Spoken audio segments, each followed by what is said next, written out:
Oh, hey guys, what's up? Oh man, I have something really cool I want to show you. Okay, so a few hours ago, I was out walking in the middle of the Sahara Desert when I found this! That's right! This is a bona fide ancient Egyptian artifact from 5,000 years ago! I was confused at first because it looked like it was just made out of cheap craft foam and string, but no, I got it appraised, and no, turns out, ancient Egyptian artifact from 5,000 years ago. It's really cool, plus it does this!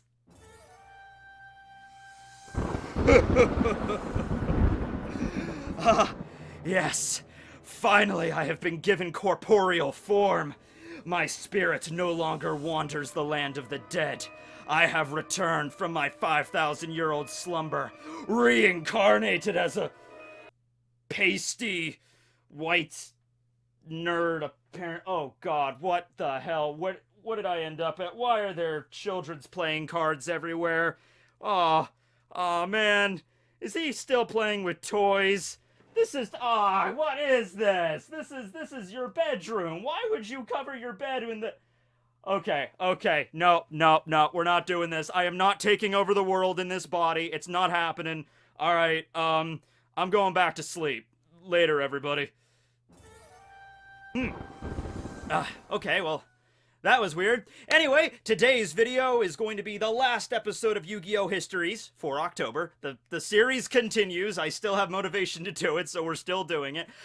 Today we're going to be talking about the spookiest set of cards in the entire game. After links and pendulums and a little bit about XZs.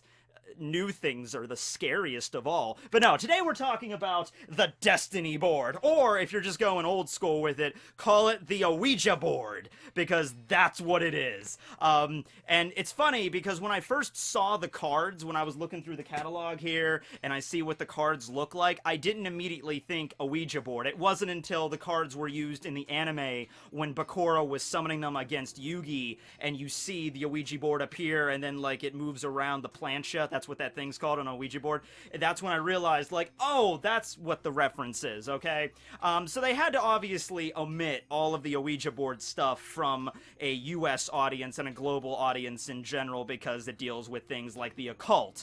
Now, given the fact that these are cards that are used primarily by Yami Bakura, he has a whole occult-based deck, so it's badass, you know? It's really cool. I mean, probably if I was going to pick, like, top 5 favorite duels from the first series of Yu-Gi-Oh!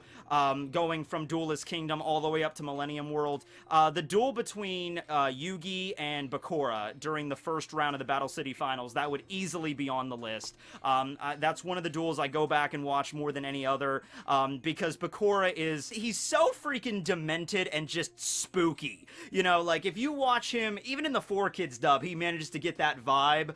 In the manga, it gets dialed up even higher. If you've actually read the Yu-Gi-Oh! Manga, okay. Like, just to give you a comparison, this is just one of the ones that are off the top of my head.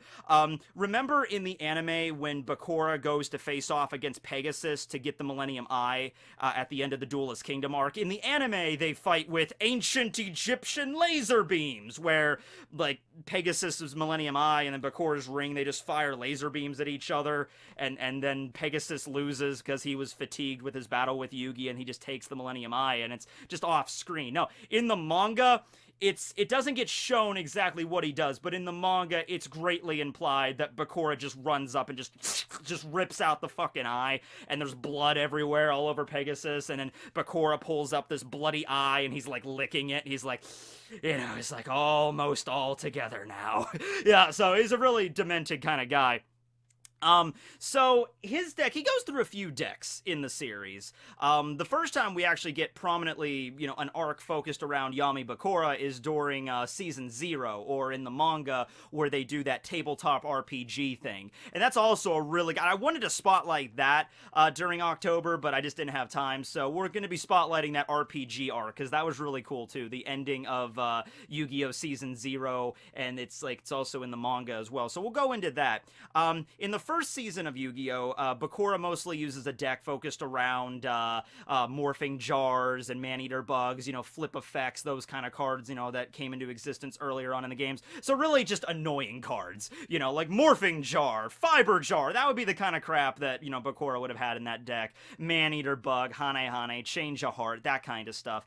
Now, in Battle City, he revamps it, though, just to go straight up demonic and occult. So he has a lot of fiends in his deck, some spellcasters, like I remember he put Jaugen, the spiritualist, in there, but it's primarily fiends centered around Dark Necrofear and utilizing Dark Sanctuary in order to allow him to bring out the spiritual message cards known as the Ouija board, alright? So, the Ouija board is an instant win condition set of cards.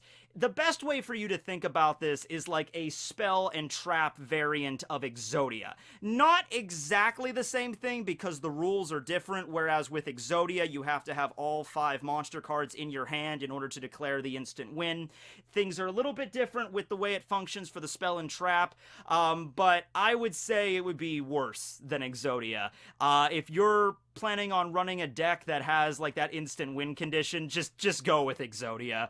Exodia is way easier to, initiate that than the spiritual message or the Ouija board or the destiny board or whatever you want to call it, okay?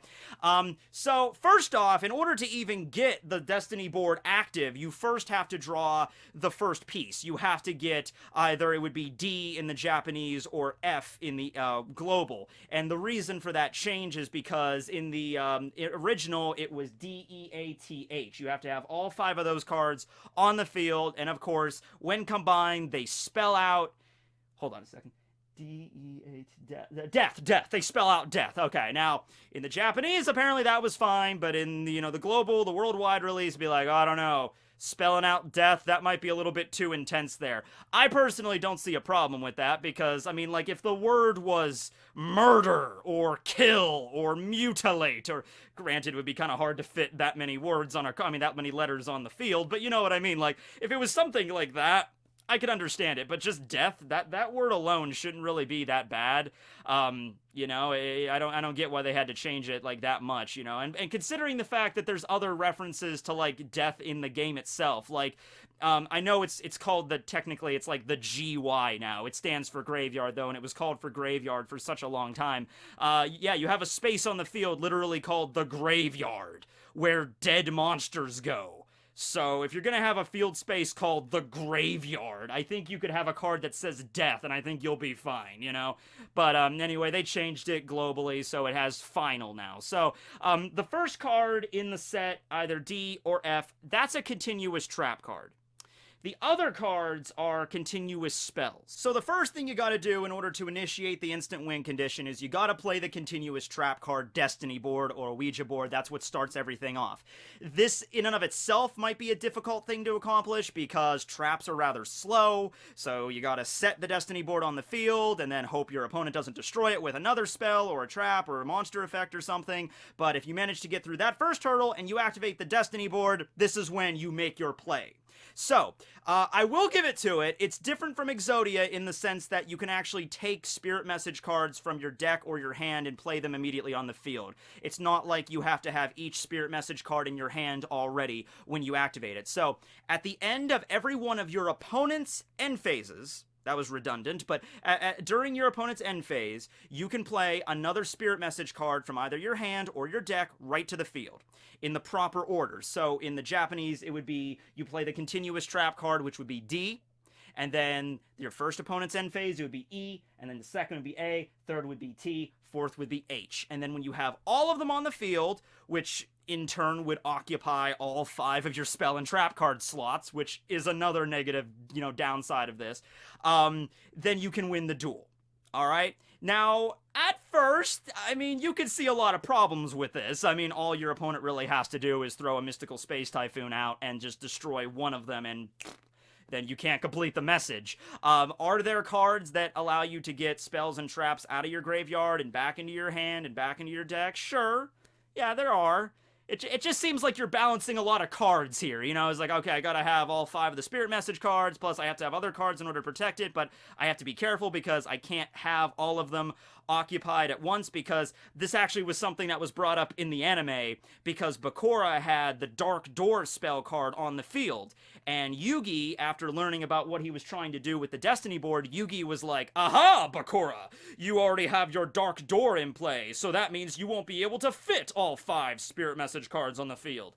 Now, Bakura does have a way around this, and it's Dark Sanctuary, and this is a card that didn't exist for a long time, but it does now. It's a card that actually does exist, and it does provide much needed support for the Destiny board archetype or set. Not really an archetype, but we'll get to Dark Sanctuary in a second here. So that's just one downside, though, alright? The other downside is that it basically comes with a self-destruct mechanism.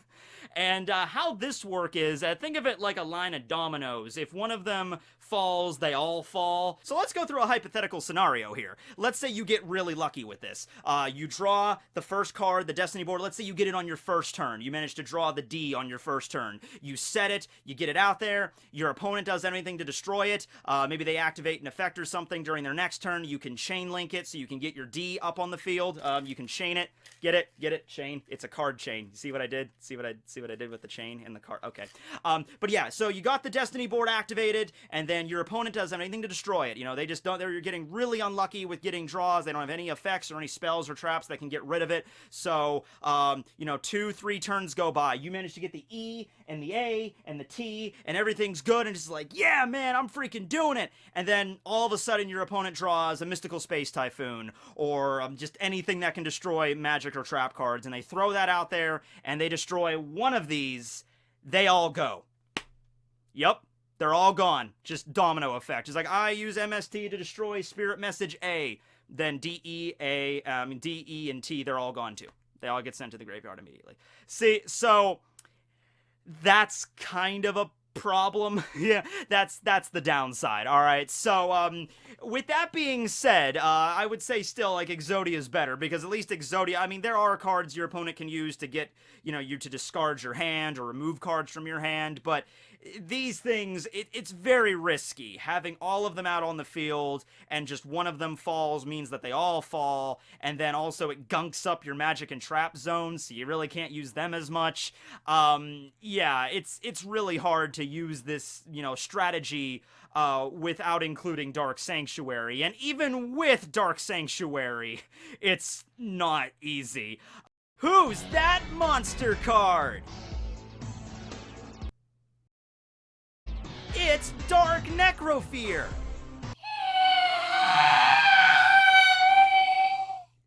Jesus. But Dark Sanctuary, okay, it's a field spell that is hell. It's hell, basically. But when you activate it, it provides much needed support by protecting your Spirit Message and Destiny board cards. It gets over the hurdle of gunking up your spell and trap zone by allowing you to summon the Spirit Message cards directly to the field as tokens. So they don't have any attack or defense, but I also believe they cannot be destroyed by anything. They can't be tributed either, I think. They're just basically to allow you to get more space on the field. So you can play your Spirit Message cards in your monster card slots, so you can keep your magic and trap zones free to use other stuff. Now, even with Dark Sanctuary providing this benefit, the problem is that if Dark Sanctuary gets destroyed, then you're back to square one. It just provides like an extra layer of security. So, I don't know, I would suggest running maybe Field Barrier, I guess, to protect Dark Sanctuary. That's something you could do, I guess. But it's just, there's like so many cards you have to juggle here to make this work. Maybe you'll get really lucky. Hey, maybe you'll have all 5 of these cards in your deck and Dark Sanctuary, and let's say you manage to draw the D and Dark Sanctuary on your first turn. You throw out Dark Sanctuary, you set your Destiny board, you manage to get some other support cards to protect Dark Sanctuary and protect your Spirit Messages. Sure, is it impossible? No, but is it ever going to be viable in like a competitive setting? Probably not. No, it's not going to be that. Like I said, if you're going to run an instant win condition, there's plenty of other ones to do better than this. I just like the aesthetic of it. You know, it's spooky. In that duel when freaking Bakura had Dark Sanctuary out and there was that spirit that was like possessing Yugi's monsters, and every, you know, turn another like message shows up and a Ouija board is slowly completing it, and then, you know, finally I think Yugi figures it out like 3 letters in. He's just like, your word is, well, in the 4Kids it's final. Too bad you won't be able to spell it out. And in the Japanese it's D-E-T-H.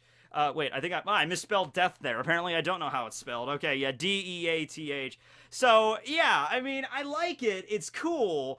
And, you know, it provides one of those interesting instant win conditions earlier on in the game. I understand there's a lot more instant win condition cards now than there used to be. But when you're a kid and you're playing Yu-Gi-Oh!, you kind of want to cheat the system.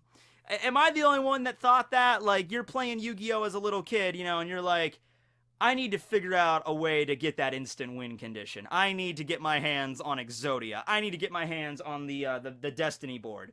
Because in my, like, 10-year-old mind, I wasn't sitting down thinking about how hard it would be to get the Destiny board initiated, or how hard it would be to draw all the, you know, Exodia pieces. All that I was thinking was, they're instant win cards. If I put them in my deck, I'm guaranteed to win. You know, that's why they're instant win. I put Exodia in my deck, I'll be fine. I'll draw those pieces. I know it might be hard, but I believe in the heart of the cards. Or I believe in the, I don't know, the card devil, I guess. When you're playing Destiny board, you have to pray to the card devil or the Reaper or something. Like, oh, please, Reaper of the cards, allow me to draw the Destiny board to get it out there. But, I mean, hey, the positive is you don't need to have all of them at once. You know, they come right from your deck or your hand, and you can get them out on the field. You know, I personally have never known anyone that's run the Destiny board. I have, I think, most of the pieces. I don't think I have a complete set, but I think they're somewhere. I couldn't find them.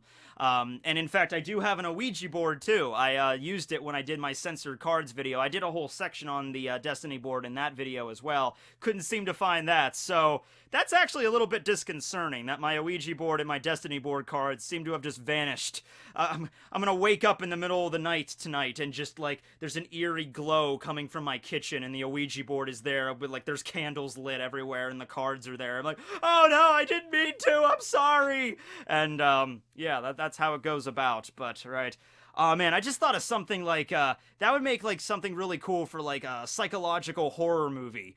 Or something, you know, like this is how Yami Bakura takes out one of his victims or something. Like he sets the cards down and you're walking through your house and you see 5 Yu-Gi-Oh cards laid face down and you slowly flip each one face up and it's the Destiny board. It's like, what? Huh? What is this? And then you turn around and Bakura has like a freaking meat cleaver. He's like, aha! And then that's how it ends. That's how Bakura in the manga would do it. But yeah, aside from that one duel against Yugi, Bakura never uses the Destiny board again. In fact, he actually mentions during his duel with Merrick later that he can't use the Destiny board because Merrick's already seen it and he's expecting it. So he's like, I can't do that. And I don't think we use it any other time throughout the series. Bakura uses kind of the same similar monsters throughout the rest of it, like up till Millennium World, but he never actually breaks out the Destiny board again. Probably because he realizes that, man, this is actually really hard. Even for me, with all of my dark powers of the Millennium Ring, getting this damn instant win condition is pretty damn hard. So he just decides to take out the cards and just keep with his, like, fiends and shit. And his, like, summoning Zork and Diabound and shit. I think that was a better option for you there, Bakura. But, yeah, overall, not really a lot of stuff to talk about involving the Destiny board. It looks cool, and I wanted to talk about it, and it's Halloween. So, yeah, hope you guys enjoyed the videos this month. I have a few other ideas for Yu-Gi-Oh! Histories coming up, so don't worry. That's going to stay alive for a little while longer at least until I start running out of ideas. I really want to keep it going. I really do. I'm starting to branch out into some other stuff, too. There's actually, amongst all things, there's a Naruto video that I thought about the other day, like, you know, you know what? I think that falls under my purview of expertise. I really want to kind of do this Naruto video now, so I'm starting to branch out and to do other things. So I hope you stay with me, or not, you know, whatever. But I really like doing this, as you could tell. I mean, who else prints out images of the Destiny board and then frames them? Not very many people, I would imagine. But thanks for watching, everybody. I hope you have a very happy Halloween. Tekking101 signing out.